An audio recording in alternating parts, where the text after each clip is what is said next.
Hello everyone, এই ভিডিওতে আমরা শিখব সি প্লাস প্লাস প্রোগ্রামিং ল্যাঙ্গুয়েজে লুপস নিয়ে। লুপসের মধ্যে আমরা while loop, do while loop এবং ফর লুপ শিখব। তাহলে আমরা কোড ব্লকসে চলে যাচ্ছি। প্রথমে আমরা ওয়াইল লুপ দিয়ে শুরু করি। আমি ইন্টিজার n একটা ভ্যারিয়েবল নিয়ে নিচ্ছি। আমি লিখছি ওয়াই প্যারেনথেসিস, প্যারেনথেসিসের পরে কার্লি ব্র্যাকেটস, কার্লি ব্র্যাকেটসের ভিতরে আমার কোডগুলো থাকবে এন্ড প্যারেনথেসিসের মধ্যে আমার একটা কন্ডিশন দিতে হবে। কন্ডিশনটা কি?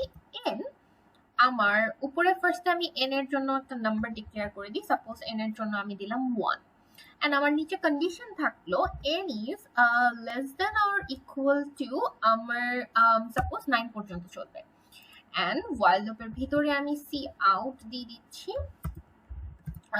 যে আমার n প্রিন্ট হবে এন্ড একটা এন্ডেল নিউ লাইন দিয়ে দিচ্ছি এন্ড আমার n প্লাস প্লাস হবে। এটা আমার ইনক্রিমেন্টও হতে পারে, বাট আমি ইনক্রিজ করে দেখাতে চাচ্ছি। সো এখানে বেসিক্যালি কি হচ্ছে, বেসিক্যালি আমার n আমি 1 থেকে স্টার্ট করলাম, n একটা নাম্বার, এটা আমার 9 পর্যন্ত চলবে। 1 থেকে 9 পর্যন্ত n আমার চলবে এন্ড এটা কি হবে, প্রত্যেকবার কন্ডিশনটা আমার চেক করে করে ইনক্রিমেন্ট করতে থাকবে। সো লেটস সি, আমরা বিল্ড এন্ড রান দিয়ে যদি আমরা আউটপুটটা দেখি তাহলে আমাদের জন্য বেশি ক্লিয়ার হবে। আমি যদি এখন তোমাদেরকে আউটপুটটা দেখাই, তাহলে এখানে দেখো যে আমার 1 থেকে 9 পর্যন্ত প্রিন্ট হচ্ছে। 1 থেকে 9 পর্যন্ত কিভাবে পড়ছে, প্রথমে আমার n1 নিল, ফার্স্ট আমার কন্ডিশন চেক করলো সে কি আমার 9 এর থেকে ছোট, হ্যাঁ সে আমার 9 এর থেকে ছোট, সে আমার প্রিন্ট করলো। প্রিন্ট করার পরে সে পরে আমার 9 কে 1 কে ইনক্রিমেন্ট করে 2 করলো, which is this one, 2 করলো। 2 করার পরে সে আমার চেক করলো 2 কি আমার 9 এর থেকে ছোট, হ্যাঁ, এরকম করে সে 9 পর্যন্ত গেল। যখন সে আমার 9 প্রিন্ট করে ইনক্রিমেন্ট করে 10 হলো, তখন সে আমার while লুপের ভিতরে গিয়ে চেক করলো 10 কি 9 এর থেকে ছোট। যখনই আমার কন্ডিশন ফলস হয়ে গেল তখন আমার লুপটা ব্রেক হয়ে গেল। সো এটা হচ্ছে আমার while লুপ। এখন যদি আমি ডু while লুপ দেখাই, সো ডু while লুপ হচ্ছে the exact opposite of while loop. So যদি আমি এখন ডু while লুপ দেখাই, তো প্রথমে আমার একটা আসছে কার্লি ব্র্যাকেটস, কার্লি ব্র্যাকেটস এর বাহিরে আমার ও while এর যে কন্ডিশনটা আছে প্যারেনথেসিসের ভিতরে বাহিরে সে আমার কন্ডিশনটা লিখবে এন্ড আমার এই পিস অফ যে কোডটা আছে এটাকে আমি নিয়ে আসি while লুপের ভিতরে। সো যদি আমি একটু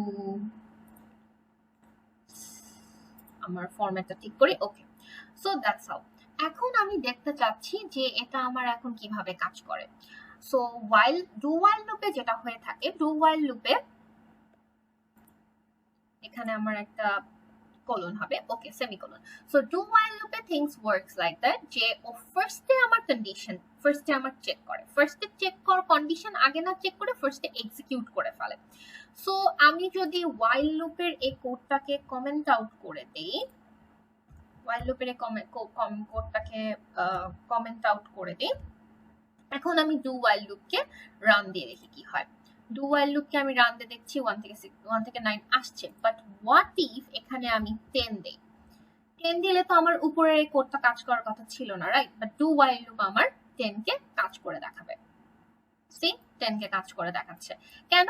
ফার্স্টে ও কন্ডিশন চেক করে না, ফার্স্টে ও এক্সিকিউট করে ফেলে, ফার্স্টে ও n কে প্রিন্ট দিয়ে ফেলে, দেন ও কন্ডিশন চেক করে। সো এখন যদি আমি ফার্স্টেরটা দেখাই, যে আমার ফার্স্টেরটা এখন আমি এই ডু while লুপকে যদি একটু কমেন্ট আউট করে দেই, এখন যদি ফার্স্টে আমি 10 দিয়ে দেখাই আমার কোনো কিছু এক্সিকিউট হওয়ার কথা না, ঠিক আছে? সো এখন যদি আমি এটা বিল্ড এন্ড রান দিই, সো আমার কোনো কিছু এক্সিকিউট করবে না। কারণ কি? কারণ আমার কন্ডিশনই ফুলফিল করছে না। তার মানে while লুপ ফার্স্টে আমার কন্ডিশন চেক করে দেন এক্সিকিউট করে, এন্ড ডু while লুপ সে প্রথমেই আমার এক্সিকিউট করে দেন গিয়ে আমার কন্ডিশন চেক করে। সো এখন আমি while লুপকেও আপাতত কমেন্ট আউট করে দিচ্ছি, কারণ এখন আমি কাজ করব ফর লুপ নিয়ে। সো লেটস সি, এখন আমি কাজ করব ফর লুপ নিয়ে। তা এখন আমি সবগুলো কোড ওখানে আগেগুলো কমেন্ট আউট করেছি, এখন আমরা ফ্রেশলি একটা স্টার্ট করি। সাপোজ আমি একটা ফর লুপ নিলাম, integer i equal to, suppose আমার 0 থেকে স্টার্ট হবে and I is less than or equal to আমার 9, যেটা আমার ফার্স্টে ছিল।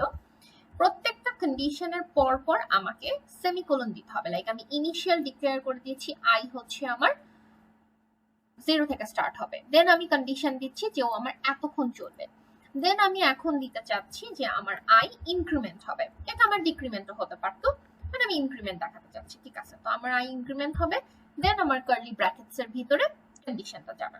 তো প্রথমের যে আমার এনটা ছিল, যে এনটা ছিল, আমি এটাকে নিচে নিয়ে আসি দেখার সুবিধার জন্য।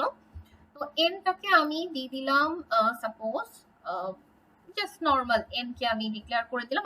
এন একটা সাপোজ আমার অ্যারে। এখন আমি একটা অ্যারে কে, আমরা অ্যারের কোড দেখে আসছি প্রিভিয়াস ভিডিওতে না, এখন একটা অ্যারে কে আমি প্রিন্ট করতে চাচ্ছি। তো একটা কার্লি ব্র্যাকেটস এর ভিতরে সাপোজ আমি কিছু নাম্বার দিয়ে দিচ্ছি। তো আমি 0 1 2 3 3 আছে, তাই তো 0 1 2 3, তো 4টা আছে, তো 4 পর্যন্তই আমার যাবে। সো লুপটা আমার 4 বার কাজ করবে। ওকে, and now let's print out the array. So আমি বলেছিলাম অ্যারে করার সময় যে আমরা মাল্টিপল অ্যারেকে একসাথে যদি আমি প্রিন্ট দিতে চাই তাহলে আমি কি করব। আগে আমরা কিভাবে প্রিন্ট দিতাম, এখানে 0 দিয়ে দিলে আমার 0 নাম্বার এলিমেন্ট প্রিন্ট হতো, 1 দিলে 1 নাম্বার। এখন আমি সবগুলোকে একসাথে প্রিন্ট করতে চাই, তো সেক্ষেত্রে আমার n of i দিয়ে দিলাম enter. So now let's see, এখন যদি আমি বিল্ড এন্ড রান দিই আমি দেখতে পাবো যে আমার কি কি প্রিন্ট হচ্ছে। 9 3 4 5 যা যা আমার এলিমেন্ট ছিল অ্যারের ভিতরে আমার সবগুলো এলিমেন্ট প্রিন্ট হয়ে যাচ্ছে। So for loop basically while loop যেভাবে কাজ করে, ওয়াইল লুপে আমরা কন্ডিশন আগের থেকে ইনিশিয়াল করে দিয়েছিলাম এন কত থেকে স্টার্ট হচ্ছে, দেন কন্ডিশন, দেন এই 3 লাইনের একটা কোড যেটা ছিল এখন সেটা আমার 2 লাইনে কমপ্লিট হয়ে যাচ্ছে। সো এফিশিয়েন্টলি আমরা ফর লুপ ইউজ করতে পারছি। So thank you for watching this.